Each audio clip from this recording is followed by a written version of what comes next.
오늘도 예배에 나오신 여러분들을 환영하고 축복합니다. 옆에 사람과 인사하겠습니다. 참 잘 오셨습니다. 옆에 앉아주셔서 감사합니다. 2022년도 표어를 한번 따라하겠습니다. 7월 첫째 주라 새로운 마음으로 표어를 외쳐보겠습니다. 제가 복음으로 하면 여러분들이 교회를 새롭게, 제가 복음으로 하면 여러분들이 세상을 이롭게 따라하시면 됩니다. 한번 해볼까요? 복음으로 교회를 새롭게, 복음으로 세상을 이롭게. 잘 따라해 주셔서 고맙습니다.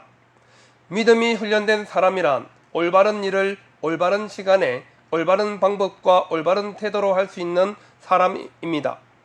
훈련된 사람은 특정 순간에 필요한 일을 할 수 있는 사람입니다.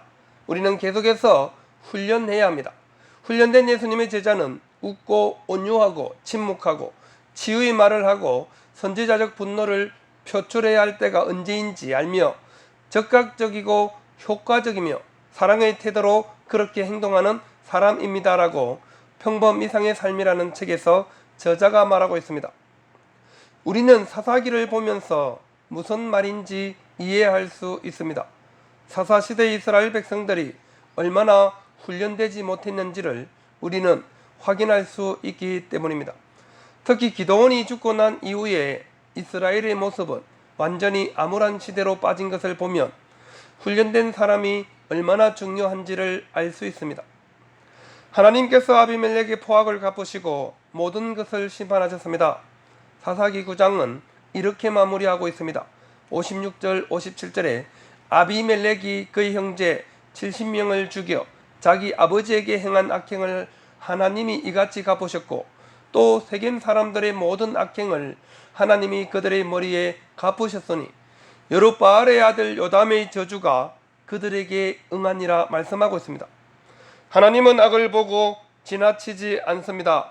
반드시 악행을 갚으시는 하나님이십니다. 우리는 세상이 아무리 악하게 보여도 하나님의 통치하심을 믿으며 끝까지 진실하고 정의롭게 살아야 합니다. 그러면 하나님께서 갚아주시고 또 위로와 평화를 주시기 때문입니다. 오늘 본문은 아비멜렉 이후에 등장하는 두 명의 사사입니다. 이들을 통해서 평범하지만 사명을 감당한 삶을 살았음을 오늘 본문은 우리에게 분명하게 말씀해주고 있습니다. 오늘 말씀을 통해서 우리도 평범하지만 사명을 온전히 감당하며 훈련된 사람으로 성장하도록 부단히 애쓰시기를 바랍니다. 아비멜렉의 시대가 끝나고 새로운 시대가 시작되었음을 성경은 이렇게 표현하고 있습니다.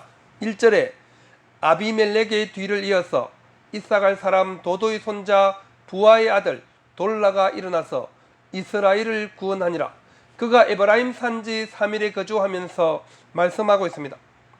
아비멜렉의 시대는 폭정과 배반 그리고 피비린내 나는 동족 상잔의 시기였습니다. 이스라엘에게는 참으로 곤비하고 암울하기만 하던 시기였습니다. 그런데 하나님께서 그 모든 악을 벌하신 후에 새로운 평화의 시기를 주셨습니다. 그 첫 번째로 일어난 사사가 바로 돌라였습니다. 사사 시대의 흐름이 있습니다. 이스라엘 백성들이 타락하고 하나님이 징계하시면 그들이 회개하고 하나님이 구원자 사사를 보내주시는 것입니다. 하지만 사사 돌라와 야일에게는 이런 흐름은 없습니다. 하지만 그가 아비멜렉 이후에 일어나서 이스라엘의 사사가 되었다고 기록하고 있습니다. 당시의 사사는 외부로부터 침입하는 적을 방어하고 안으로는 이스라엘 백성들이 우상 숭배에 빠지지 않도록 백성들을 지도하는 일을 했습니다. 사사 돌라가 아비멜렉 이후에 일어나서 이스라엘을 구원했다고 말씀하고 있는 것으로 보아 아비멜렉으로 인해서 침체되고 상처받은 백성들을 위해서 그들을 치유하고 회복시키는 일들을 사사 돌라가 감당했음을 우리는 짐작할 수 있습니다. 사람은 힘에 겨운 고난을 너무 오랫동안 겪게 되면 내적으로 외적으로 힘을 모두 잃어버리고 좌절에 빠지기가 쉽습니다. 신앙적인 소원과 의지마저도 상실한 채 절망의 나락에서 헤어날 수 없게 됩니다. 이런 상태에 오래도록 방치된다면 우리는 영영 일어설 수 없게 될 것입니다. 그러나 하나님은 자기 백성의 곤비한 상태를 오랫동안 방치해 두지 않으십니다. 하나님은 힘들어 지친 자기 백성들이 치유되고 회복되도록 도우시는 분이십니다. 그래서 하나님은 사사돌라를 보내셔서 이스라엘을 다스리게 했습니다. 돌라 이름의 뜻은 작은 벌레라는 의미입니다. 아비멜렉에 비해서 이름의 의미는 너무 대조적이지만 사사돌라는 그가 사사로 있는 23년 동안 이스라엘을 치유하고 회복시키며 사사의 역할을 잘 감당했습니다. 아무런 일도 일어나지 않았던 것은 23년 동안 이스라엘이 평화로운 시기를 보냈음을 우리는 확인할 수 있습니다. 2절에 이스라엘의 사사가 된 지 23년 만에 죽음에 3일에 장사되었더라 기록하고 있습니다. 돌라가 사는 동안 이스라엘에 별 어려움이 없이 23년을 잘 보내다가 죽었습니다. 우리는 매일 아무 일 없이 살아가는 것이 가장 큰 복임을 알아야 합니다. 큰 일이 잘 해결되고 하나님의 능력을 경험하는 것도 좋지만 아무 일 없이 일상을 무사히 살아가는 것이 하나님께서 우리에게 평화를 주셨기 때문입니다. 돌라가 이사갈 지파 사람임에도 불구하고 에브라임 산지 3일에 거주하면서 사사로 23년을 보냈다는 것은 자신에게 주어진 사사의 임무를 충실하게 감당했음을 알 수 있습니다. 사사들은 죽을 때 다 고향 땅에 장사되었습니다. 하지만 돌라는 자기의 고향 땅인 이사갈 지파 땅이 아니라 에브라임 산지 3일에서 거주하면서 사사로 활동을 했고 자기가 활동했던 3일에서 장사되었습니다. 자기가 사역했던 곳에서 장사되었던 인물입니다. 우리가 일하고 섬기는 곳에서 뼈를 묻겠다는 각오로 사명을 감당했던 사람이 사사돌라입니다. 우리가 돌라처럼 내가 머물고 있는 곳에서 장례를 치를 각오를 하셔야 합니다. 오늘날 많은 성도들이 이 교회 저 교회를 전전합니다. 자기 입맛에 맞는 교회를 찾아다니는 것입니다. 그러면 소속이 불분명해집니다. 교회를 자기 마음에 드는 곳을 찾아다녀도 결국 사람 사는 곳이 다 똑같습니다. 세월이 지나면 똑같은 문제를 또 만나게 됩니다. 그곳에서 해결하고 그곳에서 뿌리를 내리고 믿음의 훈련을 잘 받으셔서 내가 선 곳에서 신실한 하나님의 사람으로 살아가는 것, 이것이 우리 삶의 모습이 되어야 합니다. 우리는 기록이 짧은 사사를 소사사라고 부릅니다. 몇 절 되지 않은 짧은 기록만 남아있지만 그렇다고 해서 그가 중요하지 않은 인물이라고 말할 수 없습니다. 왜냐하면 성경에 기록된 사람은 다 그에 합당한 이유가 있기 때문입니다.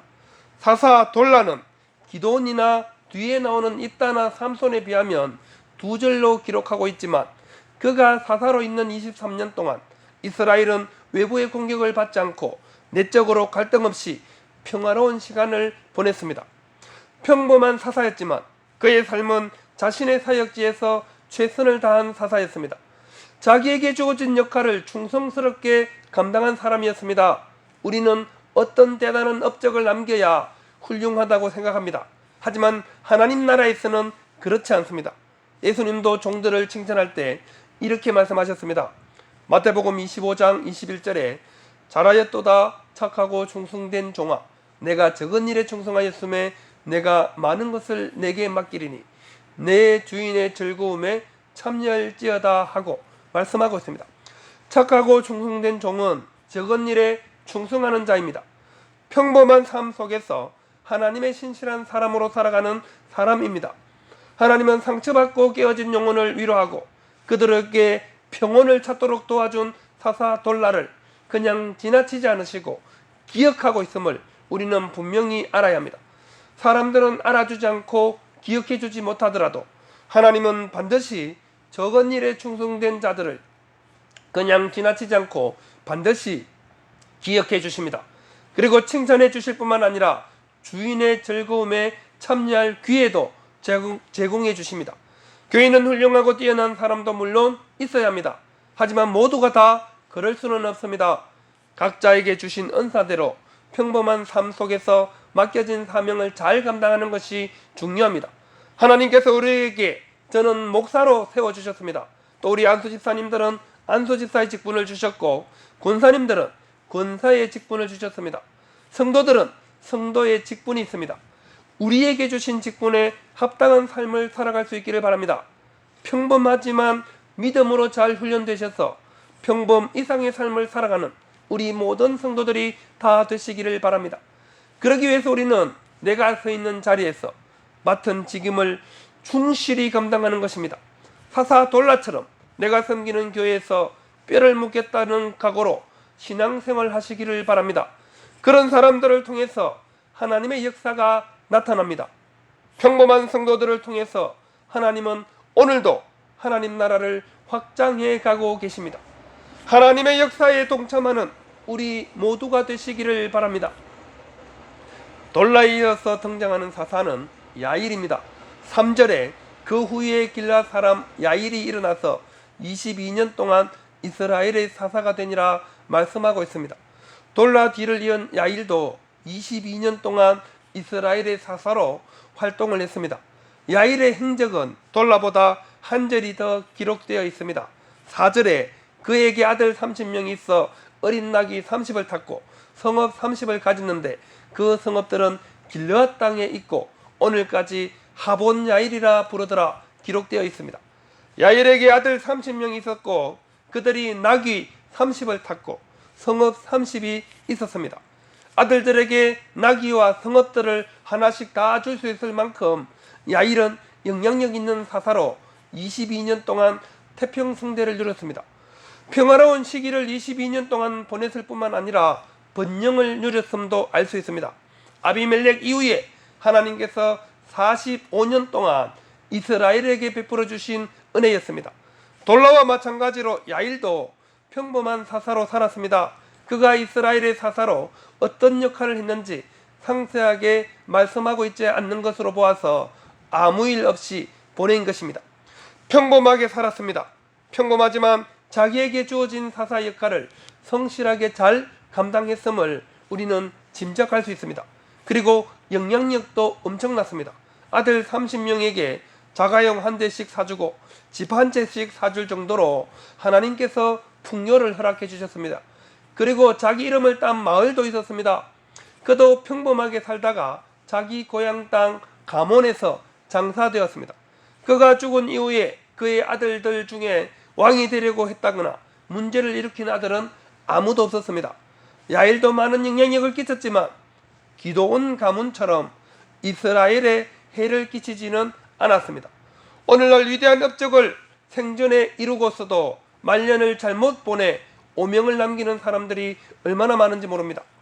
목회자들 중에도 그렇습니다. 평생토록 존경받다가 말년에 아름답지 못한 일들로 인해서 평생의 과업들이 무너지는 사례들이 많습니다.